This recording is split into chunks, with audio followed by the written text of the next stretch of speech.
crise da Covid-19 significa para min unha fonda experiencia de aprendizaxe. Nese sentido, unha ilusión radical.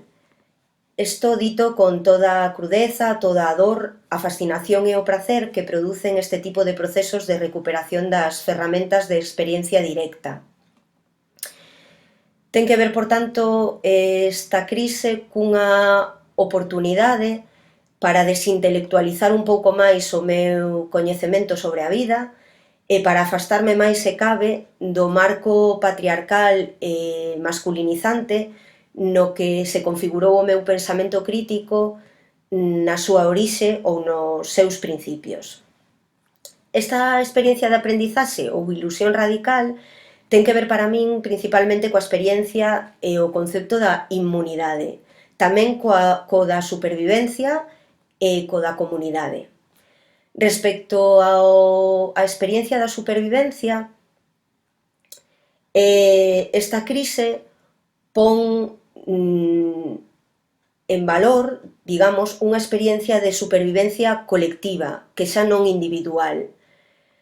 Isto supuxo para min unha certa recompensa ou un certo sentimento de compensación respecto dunha experiencia de supervivencia individual que tiven que superar aí xa 20 anos cando tiven que afrontar un intento de asesinato de xénero ou machista no que comprendín antes de poder facelo intelectualmente o que significa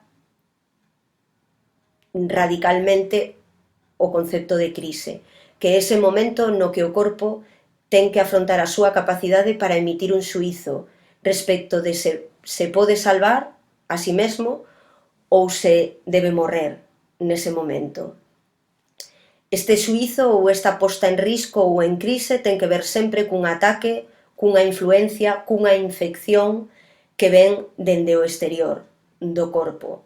Nese sentido, sentíame moi soa. O feito de atravesar unha experiencia quizáis non tan cercana, pero sí igual de radical respecto da supervivencia colectiva, fíxome sentir máis acompañada. Quero pensar con isto tamén que, pese ás graves circunstancias nas que as persoas que tiveron que pasar polo trance da súa defunción neste período, en principio en soidade, sí que quero pensar que hai certo sentimento colectivo ou certa consciencia colectiva ou inconsciencia colectiva, non sei, de acompañamento nese paso decisivo.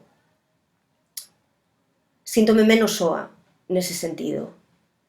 Respecto da experiencia de comunidade, despois dun cansancio igual de radical que ilusionante durante os últimos tamén 20 anos, esta experiencia de confinamento, de pandemia, de infección, de incertidume, de construcción, que por outra parte supuxo ou está a supoñer unha volta de forza respecto de elementos menos emancipadores, non? Como a forza colectiva ou a solidaridade ou ese acompañamento ao que me refiro, que teñen que ver co control, coa vixilancia, cos laboratorios de biopolítica e coa restricción de liberdades.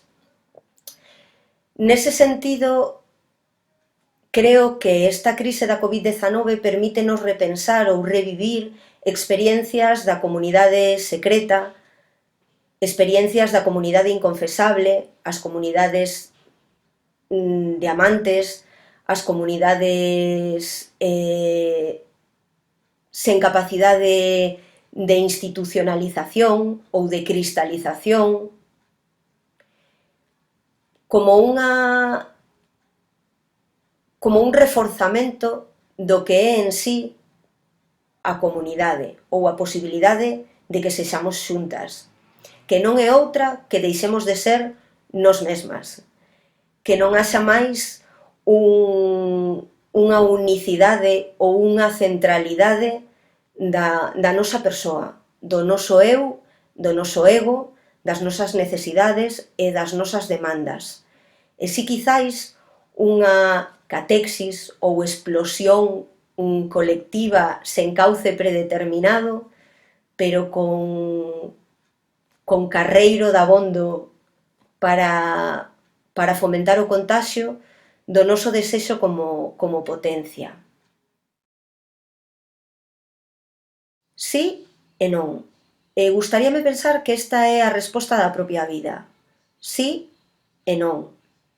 Hai uns días vía un documental divulgativo sobre a evolución tecnolóxica da mutación xenética e sobre o ADN, no que se falaba do descubrimento que eu non coñecía do CRISPR. O CRISPR é as cadeas dentro do ADN, da estrutura do ADN, as cadeas de repeticións palindrómicas cortas, agrupadas e regularmente interespaciadas.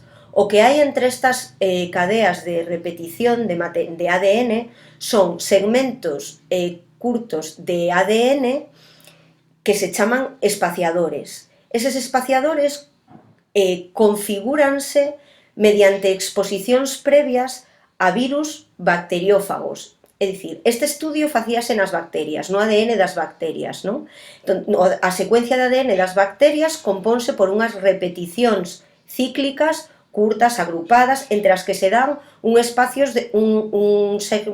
segmentos de ADN que funcionan como interespaciadores destas repeticións, que se configuran a sí mesmas en combinacións totalmente improbables, pero que se descubriu fai, pois creo que dende o 2016 ou 2017 que datan os estudios básicos sobre esta cuestión, que eran copias do ADN ou introducido de forma ilexítima polos virus nas bacterias, non? É dicir, o ataque do virus consiste en inxectar o seu propio ADN rompendo a cadea do ADN da bacteria para así poder reproducirse a sí mesmo. As bacterias que se convirten en inmunes, ou os organismos ou secuencias de ADN que poden superar esa ruptura da súa secuencia, copian o ADN do virus e introdúceno como un código de recoñecemento que cando se atopa de novo esa bacteria co virus, esa inmune e pode sobrevivir ao seu ataque.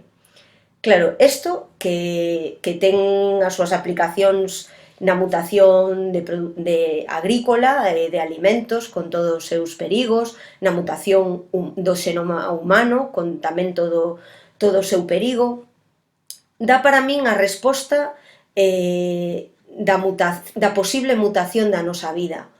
Se vemos os ataques ou a posta en risco, como dicíamos, ou as infeccións ou as alteracións producidas dende o exterior como un momento de crise onde o corpo afronta, coñece, pon a proba a súa capacidade para salvarse ou para morrer,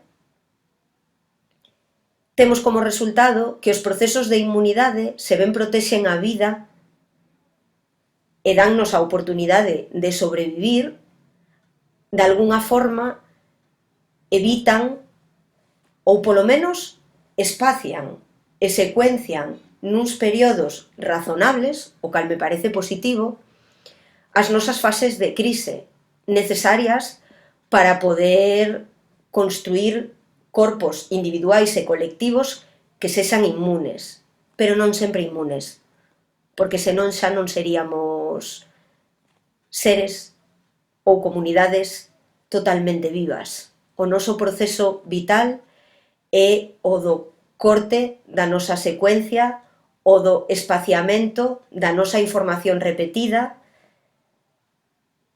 e da incorporación destes momentos de crise e destes códigos alleos e contrarios á nosa propia supervivencia. Nese sentido, coido que a vida va a seguir e que inevitablemente non pode, como nunca foi, ser a mesma.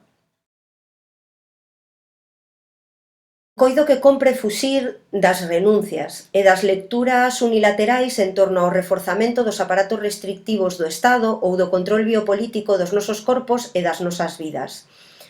A resposta para min pasa inevitablemente pola necesaria reconfiguración ou reconstrucción dos límites e do exercicio dos nosos dereitos. Non quero ser insenua neste sentido. Son consciente de que o dereito, como instrumento para garantizar a inmunidade ou a supervivencia da comunidade ou da sociedade, é un instrumento que leva implícita a propia violencia que ataca a existencia da comunidade. É o concepto que recolle Roberto Expósito no seu libro Inmunitas, que me axudou a pensar bastante durante este tempo sobre o dereito como ese instrumento que contén a violencia da que debe defender a propia comunidade. Unha violencia que é interior a esa comunidade e que supón a ruptura do individual que agora está exposto a unha alteridade. É a mesma vez o perigo e a orixe da comunidade. Entón, o segredo para min ou a resposta está en atopar a forma de institucionalizar ou de exercitar ou dar canle procedimental ao dereito de formas non excesivamente económicas, monetarizadas, extractivas, subalternizadoras. A clave outra vez está en que relacións establecemos entre nós na forma e non no que queremos facer, senón no como. Como imos reconstruir eses límites dos nosos dereitos que ameazan e son á vez a posibilidade de manternos xuntas como comunidade. Nese sentido, quero pensar con Donna Haraway que a clave está en seguir co problema e atopar novas formas ou descubrir novos elementos a través do coñecemento que xa temos de como se comporta a vida outra vez. Quizáis estamos ante a incorporación na nosa secuencia xenética dunha nova combinación ou información que depende tanto da nosa capacidade de innovación como de apropiación e copia. Entón, non cabe renunciar ao xa aprendido, non cabe renunciar ás conquistas xa adquiridas, pero sí é necesario darlle unha nova forma a un problema que segue a ser o mesmo e inevitablemente xa non é o que era, como a vida propia.